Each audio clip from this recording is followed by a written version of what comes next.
What's up, YouTube? Bagpiper coming at you. And this video is going to be a VR to the Mod Piper, who asked about traditions, kind of a spin-off on Maritime Piper's Science and Religion question. What holiday traditions do we practice, and how do we feel about them coming, about the Christian holidays coming from pagan holidays? And I took a few notes because this is something that I've studied, researched many times,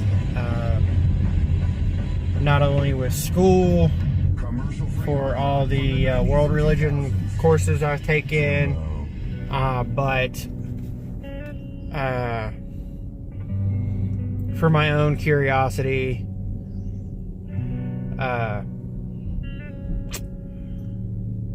So I guess the main question was, how do we feel about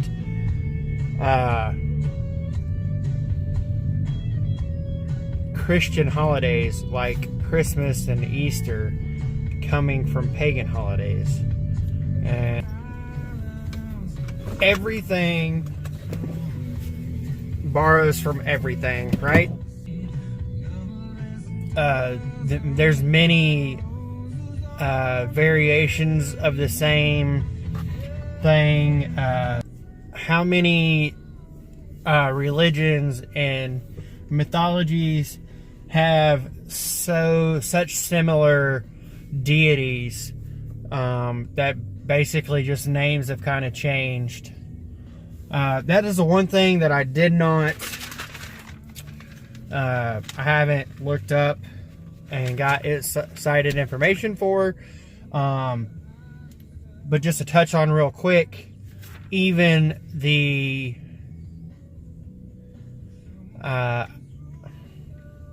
idea of Jesus, in recorded history, there was, in other religions, there was someone who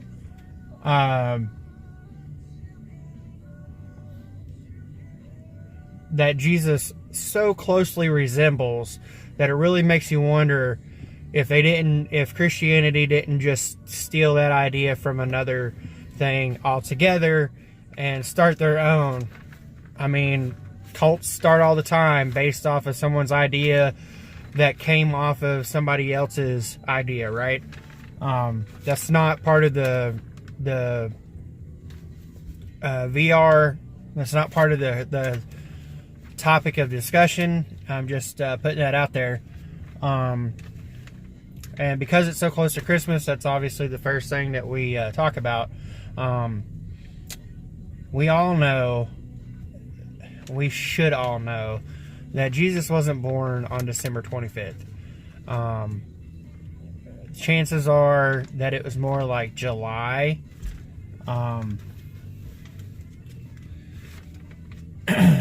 So why did that get changed?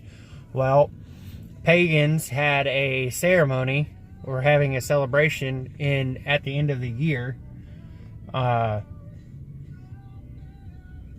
and to not be left out and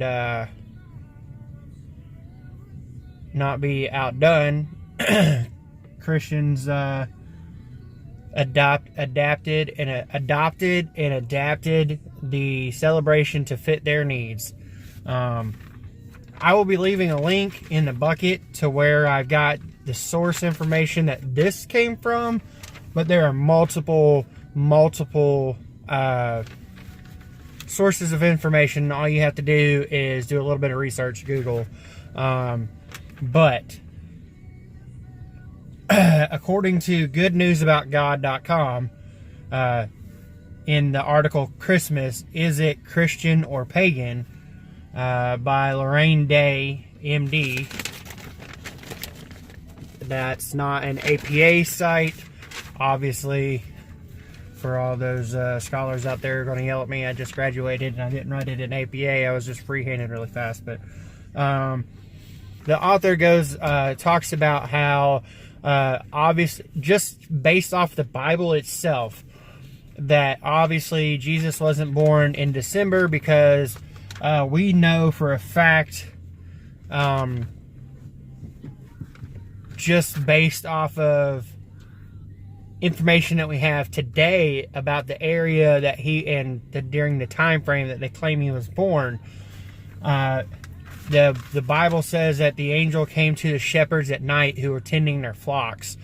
And between December and February, it is so cold over there that they don't go out at night.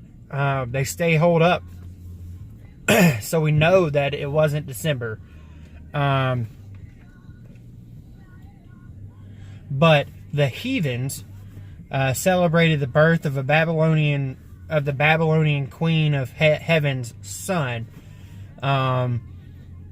around December 25th, and Christians had a tendency to meet paganism halfway and cause them, the Roman Church, to adapt the holiday and give it only the name of Christ, Christmas, just to not be outdone and have a religious holiday. That also goes to Easter. Easter was also, this website was pretty much strictly based on Babylonian practices, but there's other, there are more. There's very similar deities and belief structures that have very similar stories. But according to this website, the Easter was possibly stolen from the Babylonians. Also, Ishtar, which is another name of the Queen of Heaven, was celebrated in Easter for fertility. As the winter months are over, spring's coming, crops and life. So they celebrated for Ishtar,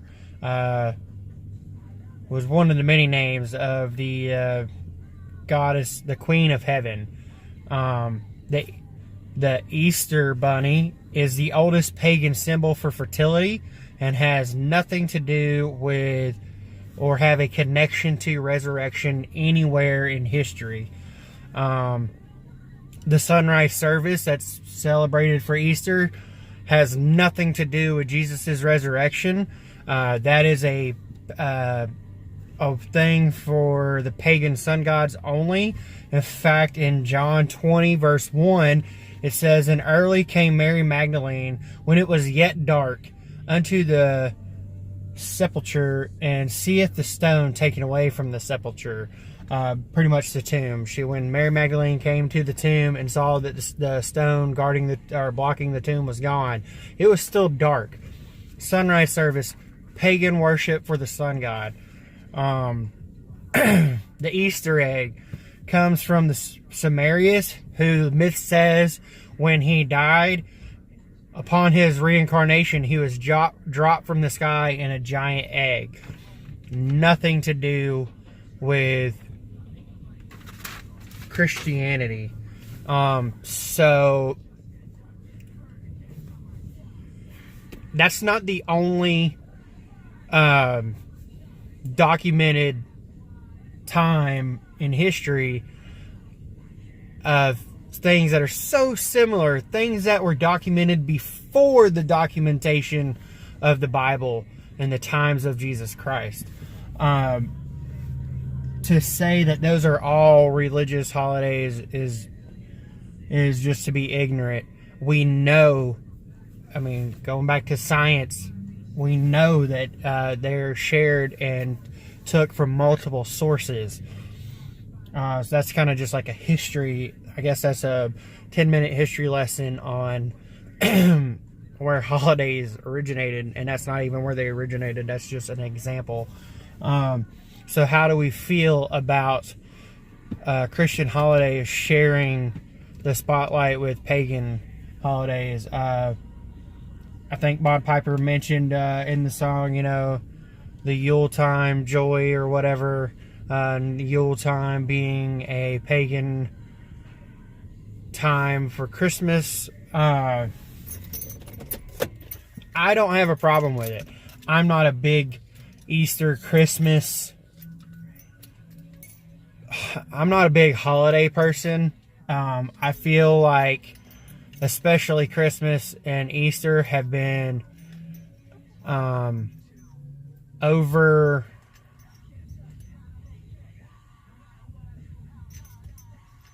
consumerized, and the true meaning of the holidays, regardless of where it came from, doesn't hold the same validity as it used to. We can't even enjoy the time off of work from Thanksgiving without being in such a hurry to run out the night of Thanksgiving into Friday morning to spend hard-earned money on shit that we don't need. I'm not against giving gifts and, showing our love and affection for our loved ones, but I don't feel like it has to be a specific time. Like, we should be able to just do that whenever we want. And we do, on a general basis, we do gift our loved ones just because whenever we get a chance to. I'm not opposed to taking time to remember and celebrate our faith. That's not what I'm saying. I just feel like it's so over consumerized, and all it's really about anymore is money. Spending the money to get shit that we don't need, to make people who don't care about us richer. And that's just how I feel about it. My wife calls me Scrooge and the Grinch all the time, but I just don't get into Christmas. Like, she loves it. We just put the tree up today, started decorating. I'll be putting the lights up around the house before long. I don't have a problem with, throwing up the stuff. I don't have a problem with decorating for Christmas and stuff because it's something that my wife really loves. But she doesn't love it because it's a monetized holiday. She loves it because of family and the memories that it brings to her for her growing up, and the memories that she's wanting to impart into our children, and which is what it should be about in the first place, And the thing that really bothers me is that if you don't have $500 worth of toys for each child underneath that tree, then you're not doing it right. You didn't keep up with the Joneses. And even though you try your best not to spoil your children, they're still, just the time and age are so unappreciative of stuff. They don't understand. And it's not a slight against the parents. You work your hardest. We try our best to explain to them that we can't always have the stuff that we want. We work really hard for our money, and especially in times like where we're sharing one vehicle, things are tough and they just don't get it. The children don't understand. And not only that, but there are pressures from other children at their schools that they're not even telling us about, that while we know those pressures are there, they're not telling us about it. They don't think, hey, I should talk to mom and dad about that. So there's other children pressuring them to not be as appreciative. Oh, that's all you got? And it turns into them being like, that's all you gave me? It's a vicious cycle, and I hate it. I hate it so much.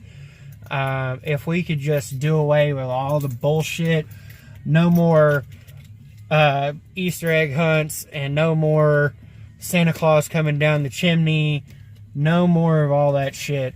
if we could just go back to what those holidays were supposed to mean and represent in the first place, then I would probably be more about it. And that might sound kind of contradicting because I love Halloween and I'm all about, I'll decorate for Halloween and I love Halloween. So why do I love one holiday and not the other? Halloween isn't a technical holiday to begin with. We don't get the time off of work for it. It's not recognized as an official holiday. And it's one of the only holidays left that is as closest to its orients as it can be, which is a whole nother video, so I'm not going to get into that. But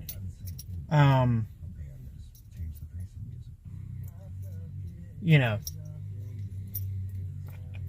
my point is, and this is getting kind of long, so I'm trying to wrap it up. My point is that consumerism has dug its heels in so hardcore into society and the way we see and think and celebrate things that we can't even enjoy stuff for the true meaning that they're supposed to have in the first place, and that pisses me off. And you know, you got the people, well, what can I do? I'm just one person. But if we all stopped, one person's voice leads to two people's voices, leads to four people's voices, leads to eight. I mean, it could go on and on. If we would all stop, then it would die off. Is that going to happen? No, because there's too many people worried about keeping up with the Joneses and all the things, just wanting all the things and spending the money to get all the things, that it's just never going to stop. It's a vicious cycle. It is what it is. Do I care that the holidays come from pagan sources? No, I don't. Don't know if this is what you're looking for. Not sure if this is going to spark all kinds of a shitstorm that didn't happen from the religion versus science discussion we had going on. And if you're still watching 20 minutes into this, wow. Thanks for sticking it out, because this was one of my longer videos, and I don't know if very many people watched it all the way through. So that's all I got. Y'all go check out Mod Piper. Give him a sub. He just posted a video, a live stream. He just did a live stream today showing off the pipe that he's planning on giving out if he hits 100 subs by mid-December. And if he hits the 75 sub mark, like I've issued out the challenge for him to do, then he showed what he's also going to be throwing in for it, which is pretty cool. Didn't even know he was going to do that. I just felt like he deserved it, the sub count, and we could get him there. That's it. That's all I got. So until next time, y'all keep him full lit and rolling. Bagpiper out.